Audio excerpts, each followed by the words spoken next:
It's Tuesday, February 8th, and we are talking about the documentary with Lacey Schwartz, and I can't wait to talk about it. Okay, so as I said, it's called Little White Lie, and we'll talk about that in a little bit.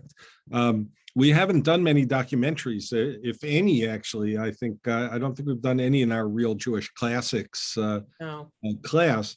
The last documentary we even talked about, I think, was probably the one about Sophie Tucker that we talked about on an evening program. So some of you may have been involved in that discussion. But I'll say some things that I probably said then when talking about documentary, that we should recognize that, of course, documentaries are not like fictional films.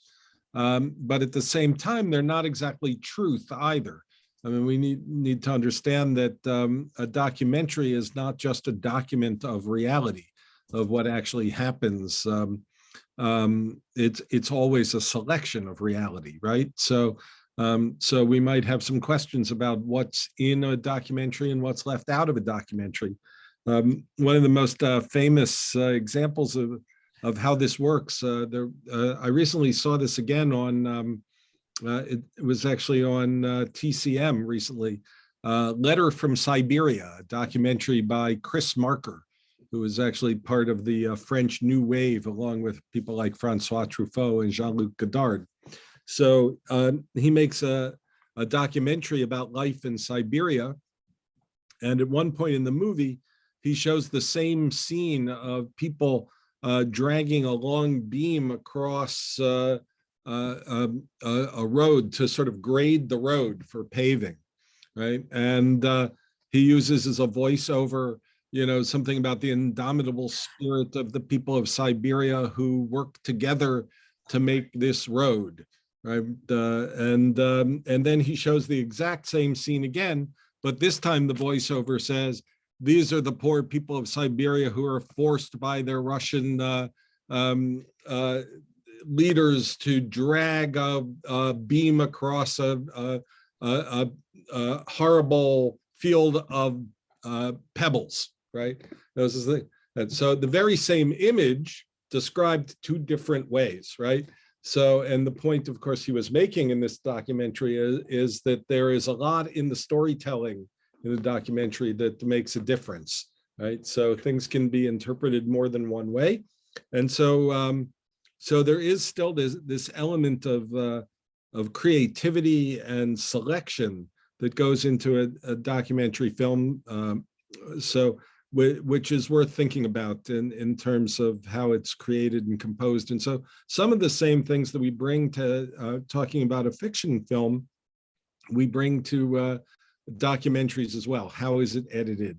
Cinematography, how is the story told, in a sense. So as I said, there may be some things that we want to know about Lacey Schwartz that she doesn't tell us, right? And really, a documentary can only really be true to real life is if it just simply is a camera that's turned on and you're allowed to watch what happens, 24 hours a day, right? So there are some webcams like that. I think, you can watch animals in the zoo 24 hours a day, things like that.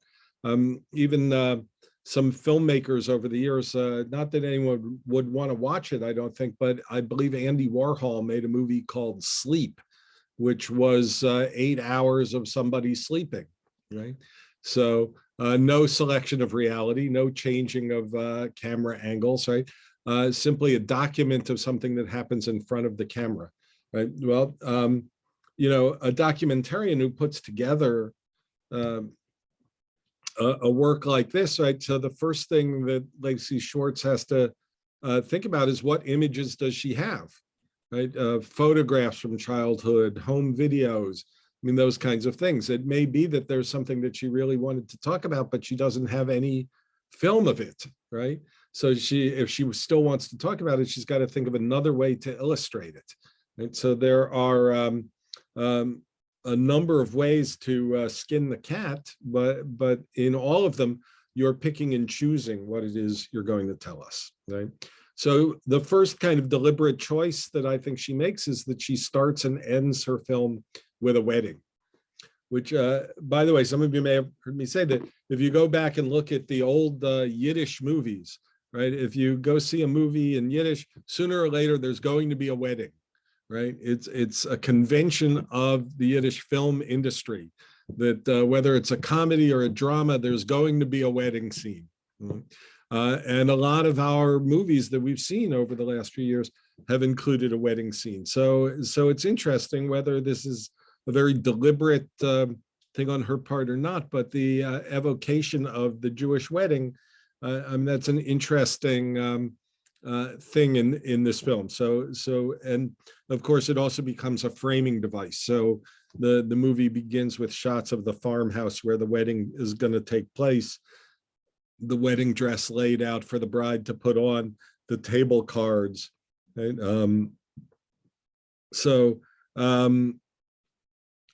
And she says something about she didn't want to get married, couldn't start a new family without coming to terms with my own, right? And that becomes sort of what the movie is about. It's about her coming to terms with her own heritage, with her own family, and what allows her, in a sense, to go forth and get married at the end of the film. So you've all seen it, so you know the story. So she's raised by a Jewish couple in upstate New York in around Woodstock, and grew up going to synagogue there, had a bat mitzvah, and all of these the typical things of a Jewish suburban childhood, and yet early in her life she recognizes that the tone of her skin is different than the rest of her immediate family, that she is clearly darker than anyone else in the family. And the story is that she looks like her father's grandfather, right, who was of Sicilian origin. And we see his picture in the movie, and indeed he does look to be of a more Mediterranean characteristic. So that's the family story that everybody accepts, right? And you can see in those pictures. Can you go back to what you were showing a minute ago, Vanessa? Because there's a lovely picture there of her and her mother. I think I saw there, right? And I'm, the family resemblance on the one hand is very clear, right, between these two, but of course the complexion is a little bit different, right? And you see it, I think, in the film. You see it at different times. In the summertime, when her skin darkens more than anybody else. But so you can see, of course, why I chose to pair this one with what we talked about last week, where we had an African-American man passing for white. The difference here, of course, is that this was never a choice that Lacey Schwartz made, right? That it was, her mother's concealing who her father actually was, and the rest of the family simply thinking that, well, this explanation that the great-grandfather was Sicilian must be the explanation for this, right? So she has interviews with some of her cousins and other family members who maybe noticed but never noticed, right? This is the thing about passing, is that we see what we want to see when it comes to some things, right? So there doesn't appear to have been any hint anywhere along the way that someone's said, "Gee, was Lacey adopted?" Or questioning her parentage, right? So. At least in terms of the movie, it seems like nobody really asks that question until Lacey asks it, right? And that she herself grew up believing that she was white. And of course, it brings into question, as the movie we saw last week does, this whole question of race and what it means, right? You know, we have created these categories, and so is she white? Is she black? Is she Jewish? What is she, right? And you know, this is all a human thing. It's not even really a biological construct, right? It's a construct that we decide, because of course human skin comes in a vast array of shades, right? So you know, so we make a decision as human beings that something crosses a line between one race and another, right? That on one side of the line is white and on the other side of the line is black, right? Well, that's a very strange scale if you think about it, right? This, by the way, is one of the things that got Whoopi Goldberg into trouble this week, I think, you know, in her conversation about Holocaust and race on The View, which I certainly don't think that she's anti-Semitic, but you get into this strange place where is that line drawn and who draws it, right? And the Nazis drew a line that said Jews are a race, right? And we're attempting to wipe out the Jewish race. We as Jews often tell people we're not a race, right? You know, we point to there are Ethiopian Jews and Middle Eastern Jews, and as well as Ashkenazic Jews. Right? In fact, Lacey has this experience. I'm sure a well-meaning congregant who said to her, how nice it is when she was having her bat mitzvah, how nice it is to have an Ethiopian Jew in the congregation. Okay? Certainly something that Lacey had never even thought of attributing to herself at that point, right? So, it's a very interesting and difficult problem. So, that's a picture of her at her bat mitzvah there. So, which I think we see in the film as well. So, I think I saw a hand up. So, I think it was Sue. Yes, so I have a little bit of a problem with the title, because I don't think it was a little white lie. I think it was a big white lie. Yeah. And I think it's very interesting because I don't think it was only the color of her skin, but even her features were, I would think, would come into question. And interesting how everybody blinded themselves Right. To what the truth really was. Yeah. And I think that to me, the mother's behavior was absolutely inexcusable. Mm-hmm. And no way to treat a daughter that you truly love, to avoid giving her the information that was so important to her. Very quickly, I'll just say, I don't think it was unusual for a certain generation, for instance, my parents' generation, to keep things from children that they thought would hurt them. Yeah. In my own situation, I was raised until I was 9 years old in a very comfortable family. And when I was 9 years old, my father, who had a large retail business, went bankrupt, lost every penny he had. And our lives totally changed. And my brothers and I were never told, because they were afraid that we should hear that truth and think little of our father or be afraid. Well, what happened was I could see the tension in my household and between my parents. And I thought my parents were going to get divorced. Mm-hmm. And I was a mess because I wasn't told the truth. Yeah. And I so identified with this, I can't begin to tell you. Right. Yeah, well, I think that, you know, that I would always advocate for telling children the truth. You know, I think that's always important. But, you know, in the range of human experience, you know, human beings aren't always good at confronting the things they need to confront. And I would agree with you that this is not a little lie. But there is a sense here that perhaps even the mother has to come to a realization about this, right? I mean, everybody, the whole family has entered into a conspiracy of silence without even realizing it, right? That they don't, they would rather grasp at a somewhat implausible explanation than ask a question, because to ask that question is to impugn infidelity and all kinds of things, which in fact in this case turn out to be true, but nobody in the family wants to ask that question, right?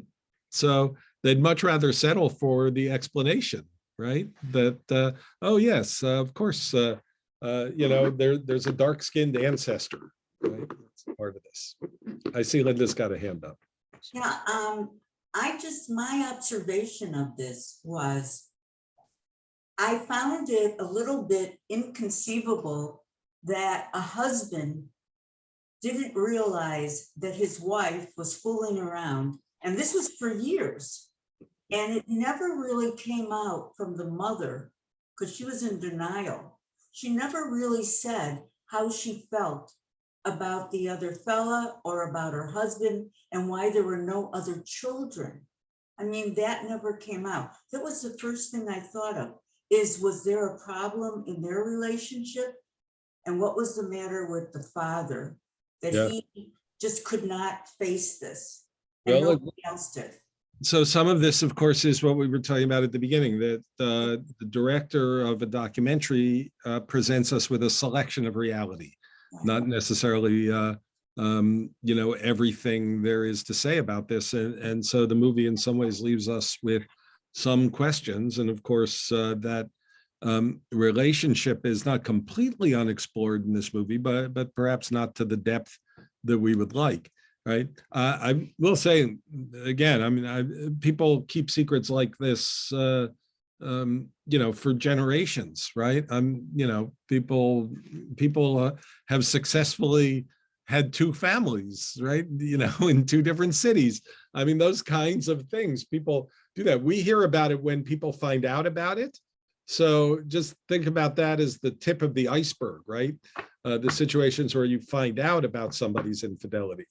You can say, oh yeah, I would know, right? But truth is that it probably happens a lot and people don't know, right? And so if Lacey hadn't started asking the questions about her own identity, this might well have gone on through her life, right? And she would have grown up thinking that she's a sort of slightly darker skinned Jewish American girl, right? And it's only because it became obvious to her at some point in her life. And of course, because people outside of the family, right? That woman who says how nice it is to have an Ethiopian Jew in the congregation, maybe is the person who changes the whole thing, right? The person from outside the family who isn't bound by the unspoken conspiracy, right? So those kinds of things sort of pile up for Lacey over time, and it causes her to start asking real questions. And then, of course, the lie comes out, right? And it's not a little lie. I mean, I think some of that is for the sake of the title itself, right? But it's not even exactly a white lie, right? Whatever that means, but I think for the sake of the title, she chose it. See, Mary's got a hand up. Right. Before Mary goes, I will tell you what a white lie is, because my son, who's very concrete, they learned this. He went to Schechter and he said, a white lie is when you tell the bride she looks beautiful. I think I've used that example many times. Yes. And he hangs on to that, and he knows to tell the bride she looks beautiful. That's it. And that's it. That in Jewish terms, that's a white lie. The two really good examples are the bride is always beautiful, and the baby is always beautiful. Oh yes. So right, those are little white lies, let's say, right? And Judaism sort of accepts something like that. The term in Hebrew is shalom bayit, keeping peace in the house, right? So, but I do think sometimes people will do some extraordinary things to keep peace in the house, right? So, because had her mother come out with this story when she was a young child, well, that changes their whole family dynamic, right? I mean, Susan was talking about the fear that her parents would split up. Well, I mean, coming to terms with who was actually her father when she was a small child would have completely changed her life, right? So, and not necessarily for the better, that's for sure. Yeah. Okay, Mary, go ahead. Okay. What really struck me about the film was her path, that when she was in the small, liberal, white, small community, everybody was white except for her.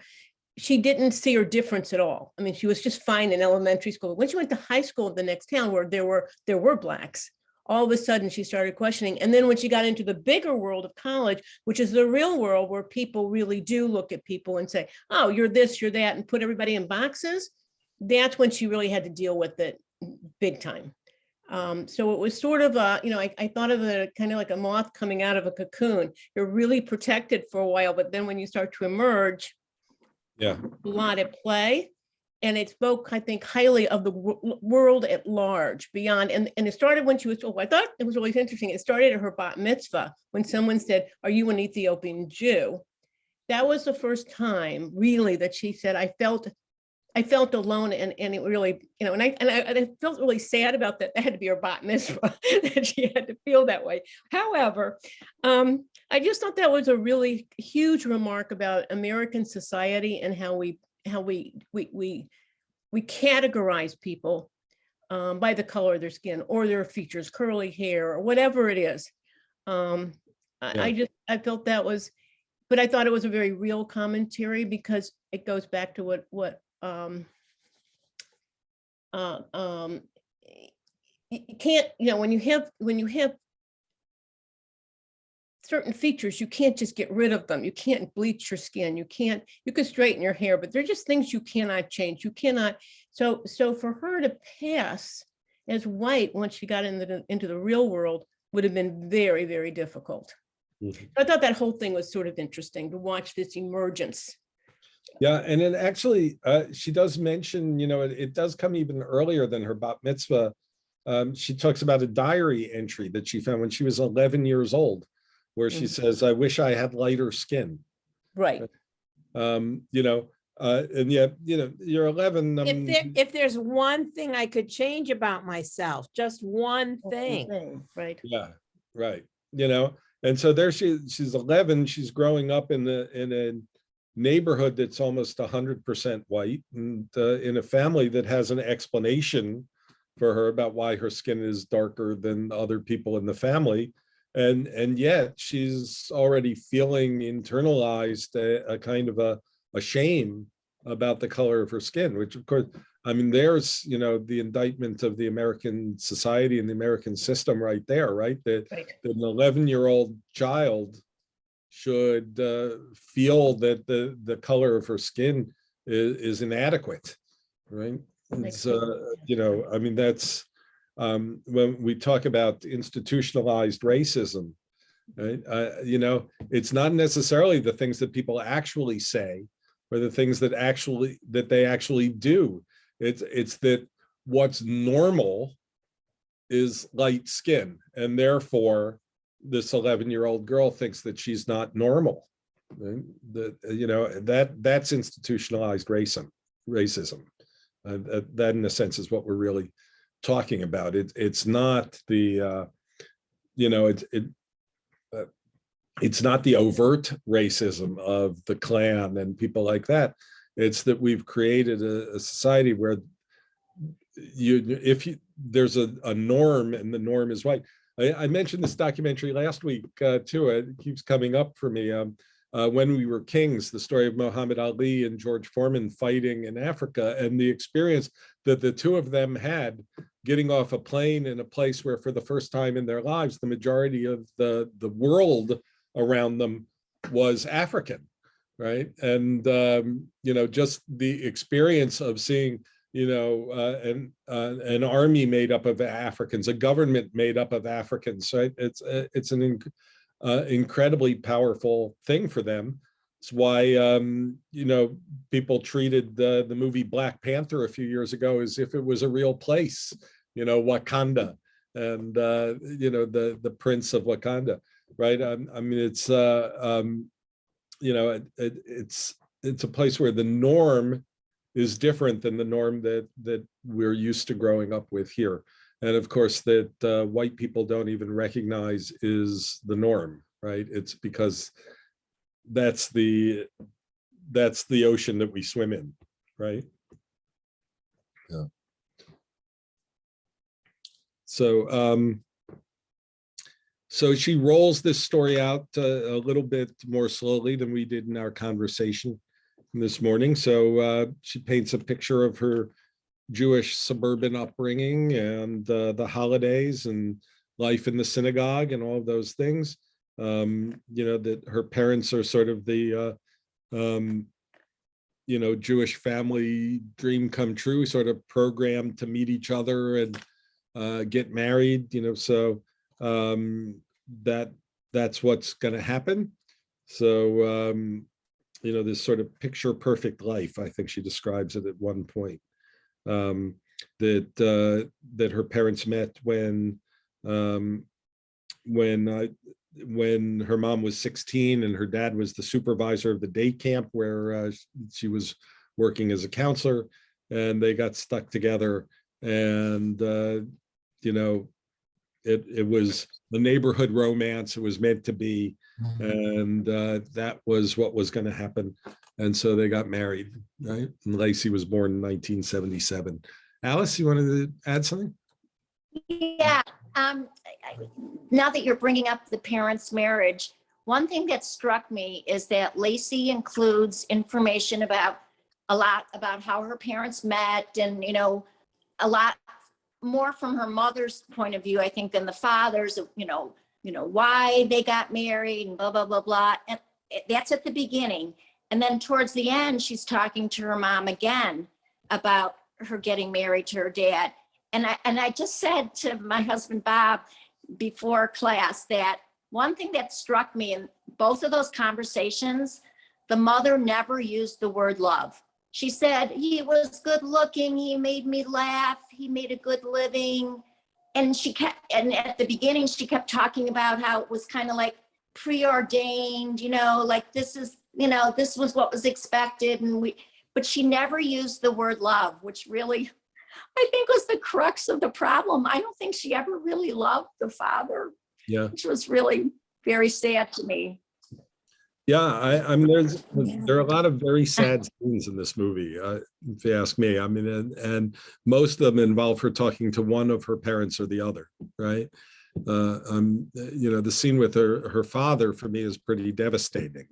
The mother, I mean, there's still a strong sense of love there, but misguided, having some issues, things like that. But I think your point's well taken. And again, we can't say for sure that the mother never uses the word love when talking about the father. We only know that in the movie she doesn't, right? So that would appear to be the way Lacey sees it.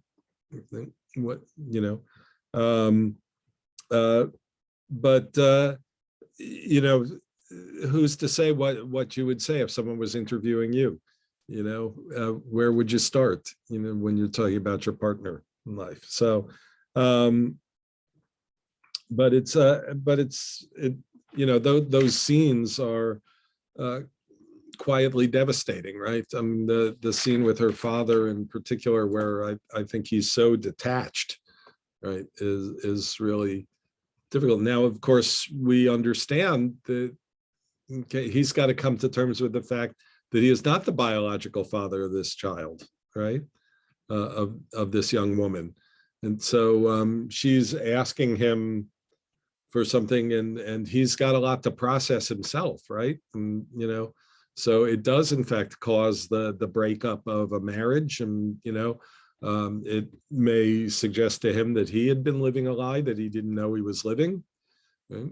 You know, and as I said, up until a certain point, everybody in the family, the cousins and whatever, all accept this explanation, you know, that has to do with his great grandfather, I think, or grandfather. I don't remember which now.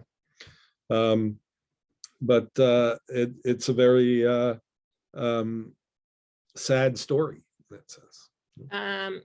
This is a picture of her biological father. And I think the mother keeps saying that, oh, that's not the picture. Her mother keeps saying that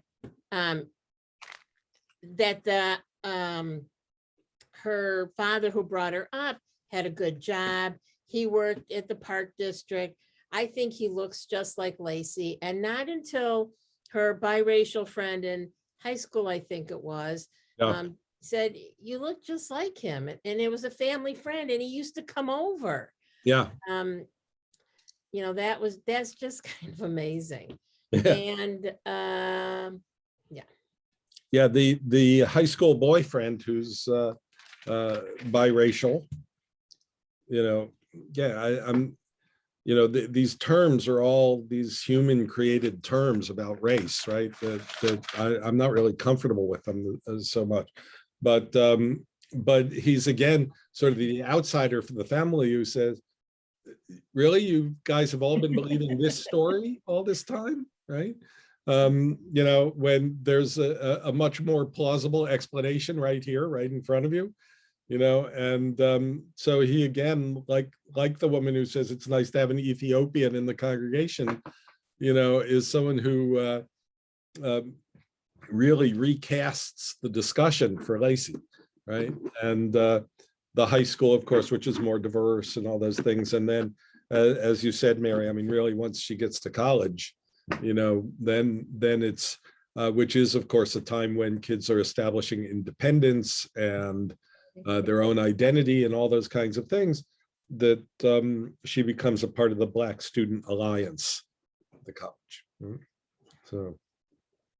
So and it's interesting that the picture she paints is of complete acceptance by this group, which is interesting as well, right? I mean, you might think about number of years ago, you remember there was a white woman who was passing as Black as the head of the NAACP. I think it was in Seattle, right?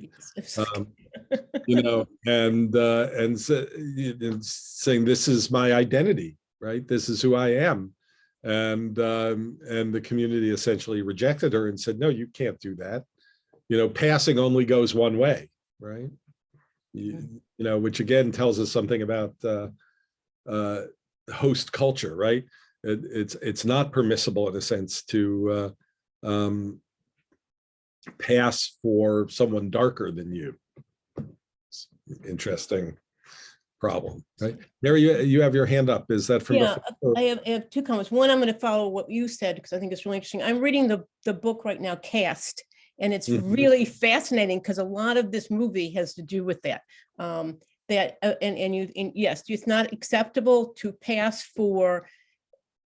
out of your place of growing up, where your language and your personal characteristics and your personal whatever, the things that are ingrained in you, when you pass, it's really difficult and is resented at different levels of the system. So pretending you're something that you're not, Black or whatever, people do resent it. The other thing I thought was really interesting is going back to the mother.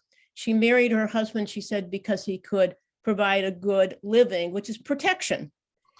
And when she got her first job out of college or whatever, she went to a Black neighborhood and was supposed to, at the age of 20 something, right, with no experience, run a Black park district playground, which is pretty tough. She's the only white. And then she snapped her fingers and the biological father came running to please her. Right. And that's why they got involved. And I thought, that's not love either. That's something that's warped a little bit. It's protection. And the fact that he would jump when she said jump was really nice for her. She really enjoyed that.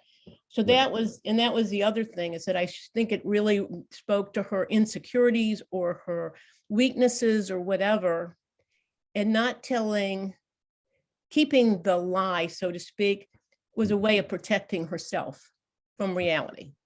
Yeah, and I would also point out that there's a whole nother movie in sort of the Black Jewish Alliance here, right? Which there actually is a book by that title, which talks about the civil rights movement and Blacks and Jews working together.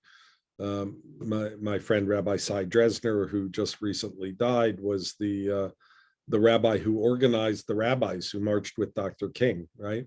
And I think last week we talked about Kivi Kaplan and the NAACP, and that when that organization started, and talked about the advancement of colored people, Jews were included in that, right? And somewhere along the line in American society, Jews became able to pass in a way that that they didn't, and that's led to a very difficult ongoing dialogue and conversation between African Americans and Jews in this country. That's and again, I think Whoopi Goldberg's on both sides of that thing.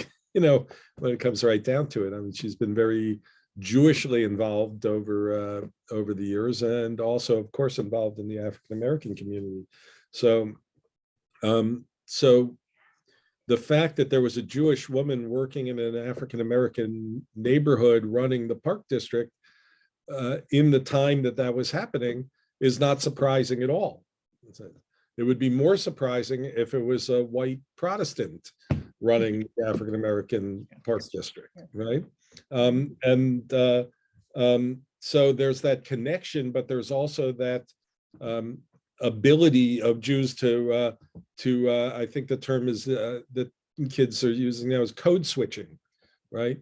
To switch, and I think we do it all the time, right? I'm, in the African American community, it's that when you're talking to your friends, you speak differently, right? That when you talk to the police or symbols of white authority, right? As Jews, we do it too. I mean, the conversation, and this gets into the jokes that only Jews can tell. Okay, there are jokes that we tell that if we heard somebody else tell them, I mean, comedians have built their whole lives around this, right? What's his name? He was a rabbinic student before he became a comedian. Vanessa, can you help me? Are you talking about Jackie Mason? Mason. David Steinberg. Yeah, David Steinberg too. Although I don't think David Steinberg really trucked in those Jewish jokes the way that the other guy did. But Jackie Mason, he was one Jewish joke after another. On jokes that only Jews can tell, right? Mhm. So, that's code switching, right? You can talk about it. We can talk about it here on our talk. We can talk about it in the synagogue. If we were talking, if I'm invited to speak in a church, the story sounds a little different. It's not a complete change of dialect or anything like that, but it's code switching, right? So. There's a great podcast called Code Switch. I also did a little digging on Lacey, and she's married to a congressman in New York, Anthony Delgado. And she has two boys who are identical twins. They're 5, and they are being brought up Jewish. Yeah, and she's actually worked for a Jewish organization. Yes. That's I mean, I think she's technically a Behol filmmaker. Yeah, but Behol Lashon is an organization that is exactly about broadening our idea of what a Jewish person looks like, right? And so they have connections with Jews in Africa and of course across the United States. Behol Lashon would translate to in every language, something like that. But it's one of a number of organizations that are talking about the multi-ethnic background of Judaism, right? And how to make synagogues and all other Jewish spaces open, right? I mean, this is one of the, we're very interested here in our community about diversity, equity, and inclusion, whether that's for people of different skin tones, and also for LGBTQIA people, and other kinds of things that are sometimes perceived as differences or things that put someone outside of the community. So her Jewish identity, I'd say, is strong and evolving still. I mean, I'd say that, and if I had one sort of complaint about the movie, it's that it felt like it sort of put Judaism in this box, and being African American in this box, and that there was no way for those things to come together. But her whole life now has been about how do those things come together, right? But that's all outside of the film,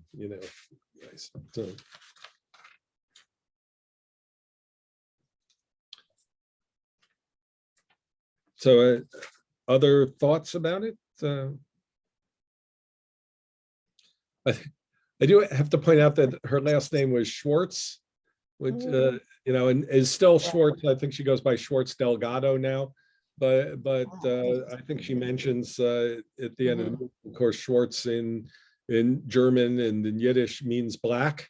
So it's just, is that ironic? I'm not sure. It's just an interesting thing. We do see as the movie comes back around, right, that it's the wedding that was at the start of the film. We get to see some of the wedding ceremony at the end of the film. They break a glass. We see them up on chairs. Interesting, the music. I don't think it was the music that was actually playing at the wedding. I think this was a choice for the soundtrack, right?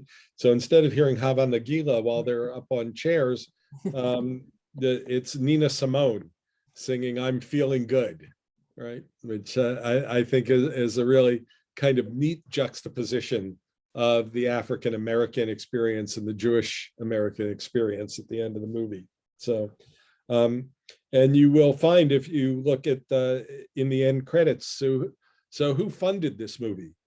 Did you notice? No. So B'chol Lashon, Okay. the organization that she worked for, the Righteous Persons Foundation, the Bronfman Foundation, and the Foundation for Jewish Culture. So those were the primary funders of the documentary. So I just thought that was interesting, right? So. All right, so we have Susan, Linda, and then Mary. Okay, fine. I felt that the mother, I felt that the mother was just very flighty. She did not seem to have one regret about anything she did. She does point out when she's talking to Lacey, she graduated college, and can you imagine they placed her in charge of this playground with no experience? Yeah. Met Lacey's father. She said it was strictly sexual, although it's true. She never said she loved her husband, but he was a wonderful man, an interesting man, a funny man. But if you noticed, it seemed there was no shortage of money. It seemed that was her home that Lacey was having her wedding at. So I think there's sure about that. That might be a rental facility. It's a rental, because I've been Googling her. She's at Catterskill Falls, and it's a beautiful venue. Okay, thanks. Clears that up then. Yeah, I mean, but she's living a suburban life, and Father's an accountant. and pretty good. So. And both she and Anthony went to Harvard Law School. Yeah. No slouches there. Right. Linda and then Mary. Oh, I was just going to say, you were asking about the credits, and I saw DiCaprio was one of the main producers of this also.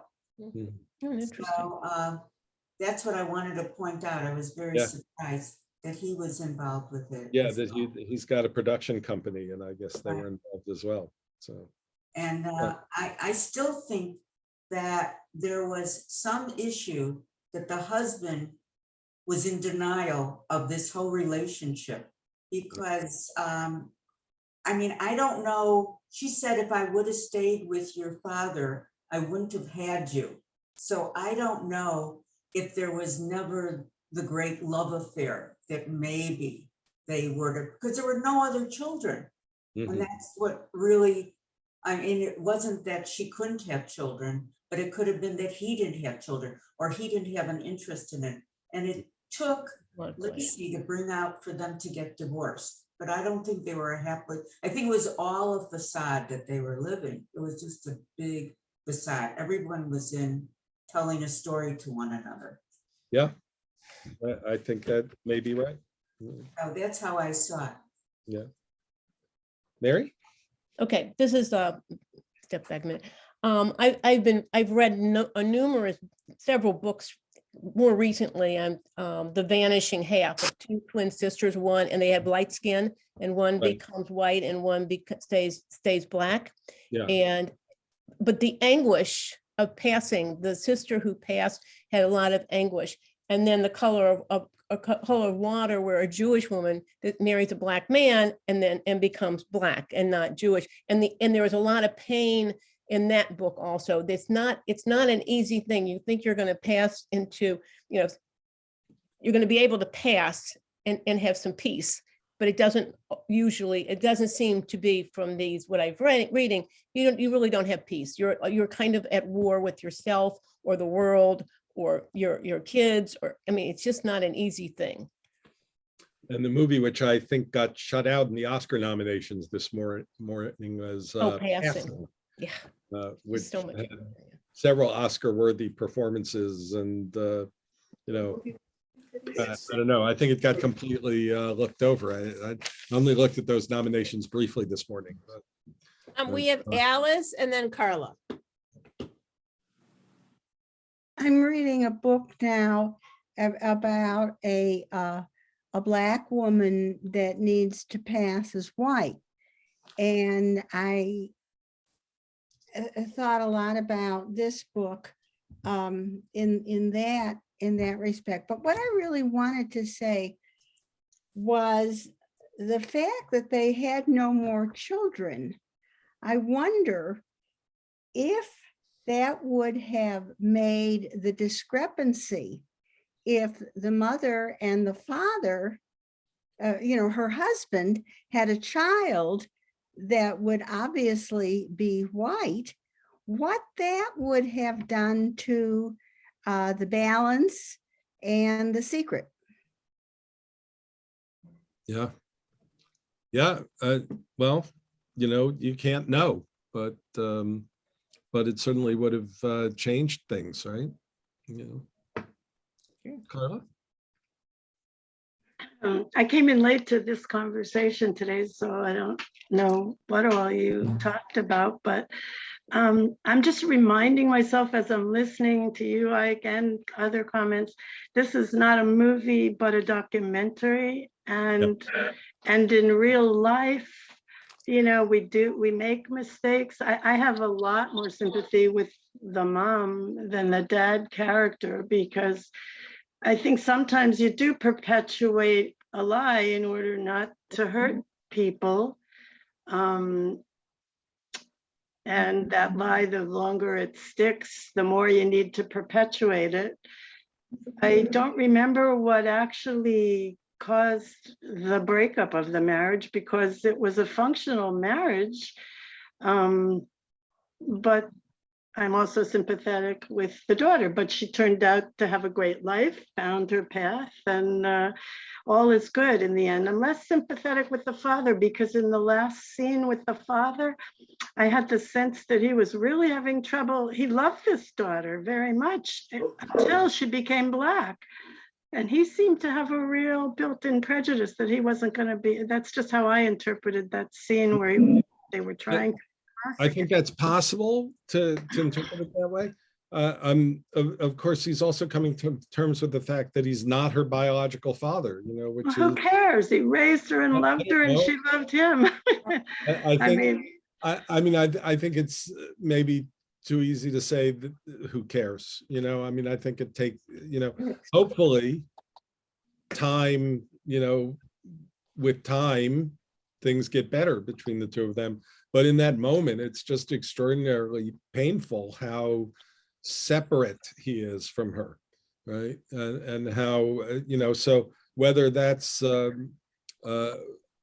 racism or, you know, coming to terms with the fact that his own wife deceived him, you know, coming to terms with the fact that he's not a biological father. I mean, those things may, you know, they all play into it in some way.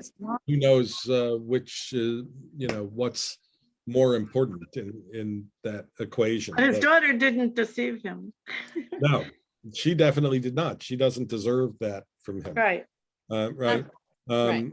And somewhere in there, it does say that the affair is a factor in her parents' divorce. It's not the only thing. You know, and I think I'm not sure if it's the father. Someone said the mother didn't talk about love, so I'm not sure, but somewhere in there, someone says, you know, we were together and then we weren't. Something like that. We have Alice Cohn, Sandy, and then Alice Shundell. So Alice Cohn, go. Okay. We got Yes, long and I then was we just gonna didn't get comment what the other. Yeah, okay, I was just gonna comment on what the other Alice said about, you know, if they had had another child, because that also, I thought about that. And I think that relates this documentary to last week's movie, because that was, you know, what the mother said to him, like, if you have children, you know, that whole thing. So I think that kind of pulls the two movies. That's one thing that pulls the two movies together, is the whole thing with children and how it's going to affect children and the relationship between the different generations. That's it. I would say the other thing that besides the obvious themes that connect these movies, so idea of getting trapped in a lie, right? As Carla was saying, when you start telling this lie, and then as time goes on, it's harder and harder to walk away from it. It causes more and more pain to walk away from it. So so we saw it in the character last week who decided to pass in order to get free, and finds himself more confined by that, right? You know. Sandy, you still there? You're on mute, Sandy. If you're talking, we can't hear you. All right, well, maybe we'll come back to that. But the line I was looking Wait, for, Alice Shindell also had her hand up again, I okay. think. Began to think about this, and my question is, when is it okay to lie? So we said a little earlier in that conversation, it's always okay to say the bride is beautiful, right? It's always okay to say what a gorgeous baby. The bride always is beautiful because they're glowing that day. And then in other cases, you know, truth is probably the best policy, right? So, so I mean, these things are in some sense situational. There's not a perfect answer, but by and large, I think truth is better than lying, you know? So, you know, do you like to pull the Band-Aid quick or slow? Right? There's some different opinions about that in life, you know. So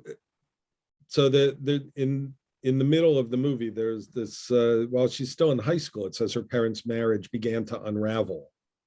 And the mom says, we got along and then we didn't anymore, right? They fell apart, right? Father moved out of the house. Lacey says she thought it was her fault. She felt abandoned and rejected when they split. And that was, again, another part of her journey, that as her parents split up when she was in high school, she didn't know who she was. So So one of the, we have a lot of the footage that we have in the movie because Lacey was taking a film class in university and started filming a lot of stuff. So conversations with people and things like that. So, so it's a pretty interesting documentary. So I thought it was good enough to include now Real Jewish Classics. I think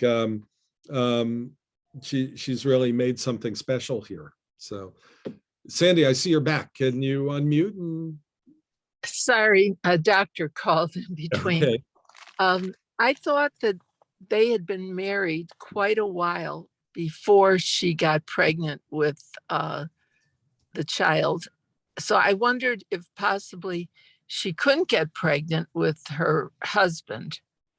And so when she learned she was pregnant, she decided not to abort it because it was maybe her only chance of having a child. I don't know. I was trying to.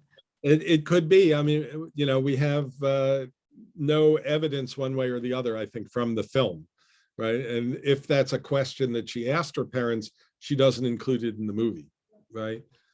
Because they something, she had been sleeping with him since 60, was it 97 or something? I don't know. There was about a 7 to 9 year lag from the time they got married until she had this baby. So her parents were married in 1968, and she also met Rodney in 1968. And Lacey was born, I think, in 1977. Right.